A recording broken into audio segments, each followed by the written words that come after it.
இனிய உறவுகளுக்கு அன்பான காலை வணக்கம். இன்னைக்கு இந்த பிரபஞ்சத்தோட ரொம்ப பவர்ஃபுல்லான நாள் அப்படின்னு சொல்கிறாங்க.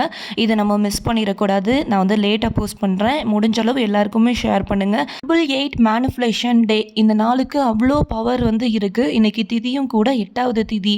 இப்படி ஒரு நாள் அமைகிறதுக்கு இன்னும் எவ்வளோ வருஷங்கள் ஆகும் அப்படின்றது தெரியாது. இந்த நாளில் நீங்கள் என்ன பண்ணணும் அப்படின்னா, உங்கள் வாழ்க்கையில் என்ன நடக்கவே நடக்காதுன்னு நீங்கள் இப்போ வரைக்கும் நினச்சிட்டு இருக்கிறீங்களோ அப்படிப்பட்ட 8 விஷயங்களை நான் சொல்கிற இந்த மெத்தடு யூஸ் பண்ணி நீங்கள் ட்ரை பண்ணுங்கள்.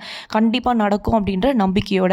கரெக்டாக இன்றைக்கி காலையில் 8 மணி 8 நிமிடத்துக்கு இதை நீங்கள் ஃபாலோ பண்ணணும். இப்போ மிஸ் பண்ணிட்டீங்க காலையிலனா நைட் 8 மணிக்கு ஃபாலோ பண்ணுங்கள். சார்ட் பேப்பர் எடுத்துக்கோங்க. உங்களோட வாழ்க்கையில் நடக்கவே நடக்காது அப்படின்னு நினைக்கிற 8 விஷயங்களில் நம்பிக்கையோடு நடக்கும் அப்படின்னு எழுதுங்க. இந்த சார்ட் பேப்பரை தொடர்ந்து 8 நாள் உங்களோட தலையணைக்கு கீழே வச்சு தூங்கணும். காலையிலையும் நைட்லையும் நீங்கள் என்ன எழுதியிருக்கிறீங்களோ அதை மனசார படிங்க.